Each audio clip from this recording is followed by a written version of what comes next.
नमस्कार, मैं हूं आरती और आप देख रहे हैं एसएमजेड न्यूज इंडिया। ईरान जहां अमेरिका पर लगातार ताबड़तोड़ हमले कर रहा था कि ईरान को अपनी आर्थिक स्थिति को मंथन करने के लिए मजबूर हो गया था और आज ही ईरान ने जहां अपने पड़ोसी देशों पर हमले करने को लेकर माफी मांगी है, लेकिन अमेरिका की शर्तों को ठुकरा दिया है। तो इस बात ने अमेरिका को पूरी तरह से हिला के रख दिया है और डोनाल्ड ट्रंप जो है अमेरिकी राष्ट्रपति, वो पूरी तरीके से बौखला गए हैं और आक्रामक रूप में आ गए कि उन्होंने सीधे तौर पर साफ साफ खुले शब्दों में ईरान को चेतावनी दी है, धमकी दी है कि अगर ईरान ने सरेंडर नहीं किया तो आज बड़ा हमला हो सकता है और ऐसे ऐसे इलाकों को निशाना बनाया जाएगा जिनके बारे में अभी तक किसी ने सोचा नहीं था या उन इलाकों को निशाना बनाने के लिए कभी सोचा नहीं गया। तो बहुत बड़ा नुकसान हो सकता है, बहुत बड़ा हमला हो सकता है। तो अब तक जिस ईरान ने अमेरिका के नाक में दम कर रखा था, तो क्या अमेरिका का वार सहन कर पाएगा ईरान?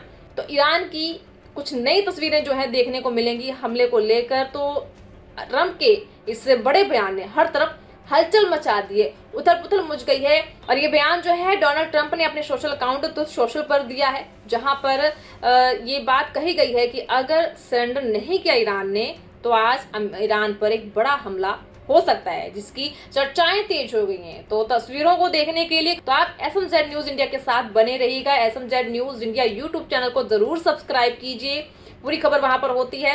इसी के साथ ही एसएमजेड न्यूज इंडिया फेसबुक पेज है, उसे फॉलो करना ना भूलें। लेकिन खबर जो है, अपडेट है, वो पूरी देख कर जाइएगा। हर अपडेट जो है आपको देते रहेंगे साथ साथ में। पर पश्चिम एशिया में जारी तनाव के बीच अमेरिकी राष्ट्रपति डोनाल्ड ट्रंप ने ईरान को लेकर अब तक की सबसे बड़ी चेतावनी दी है। ट्रंप ने साफ तौर पर कहा कि आज ईरान पर बहुत जोरदार हमला होगा। उन्होंने ईरान को पश्चिम एशिया का लूजर यानी हारा हुआ देश करार देते हुए कहा कि अब उसकी हैकड़ी खत्म हो चुकी है। ट्रंप का ये बयान ईरान के उस कदम पर आया जब ईरान ने पड़ोसी खाड़ी देशों से माफी मांगी है। अमेरिकी राष्ट्रपति ट्रंप ने social media platform truth social पर पोस्ट लिखकर ईरान को बुरी तरह घेरा है।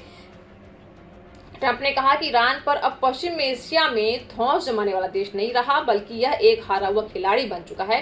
ट्रंप के मुताबिक ईरान की यह हालत अमेरिका और इजराइल की लगातार सैन्य कार्रवाई की वजह से हुई है। आप इस ट्वीट में आप देख सकते हैं जो डोनाल्ड ट्रंप ने सोशल मीडिया पर शेयर की है। उन्होंने दावा किया है कि ईरान ने अपने पड़ोसियों के सामने घुटने सिर्फ इसलिए टेके हैं क्योंकि उसे युद्ध में बुरी तरह से पीटा गया है। तो बता दें आपको कि इस वक्त का ट्रंप का सबसे बड़ा बयान है कि आज रात ईरान पर वो हमला कर सकते हैं।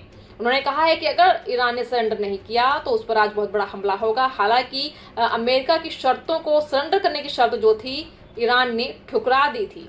तो ये युद्ध जो है और कितना भयानक हो सकता है, जिसको लेकर लगातार चर्चाएं चल रही हैं। क्योंकि अभी थोड़ी देर पहले ही ईरान के राष्ट्रपति मसूद पेजेश्कियन ने उस बयान का भी जिक्र किया जिसमें उन्होंने मिडिल ईस्ट के पड़ोसी देशों से माफी मांगी थी। फिलहाल युद्ध और कितना लंबा चलने वाला है, इस पर भी जिक्र हो रहा है। इस युद्ध के खत्म होने के कोई संकेत नहीं दिखाई दे रहे हैं। ट्रंप प्रशासन ने इजराइल को $151 मिलियन के नए हथियार बेचने की मंजूरी भी दे दी है। ट्रंप ने कहा कि जब तक ईरान बिना शर्त सरेंडर नहीं करता तब तक अमेरिका उनसे कोई बातचीत भी नहीं करेगा और अब सीधा हमले की बारी, अब बड़ा बमबारी अभियान होगा। जो एक हफ्ते से युद्ध चल रहा है, इस संघर्ष का अब तक का सबसे तेज हमला होगा।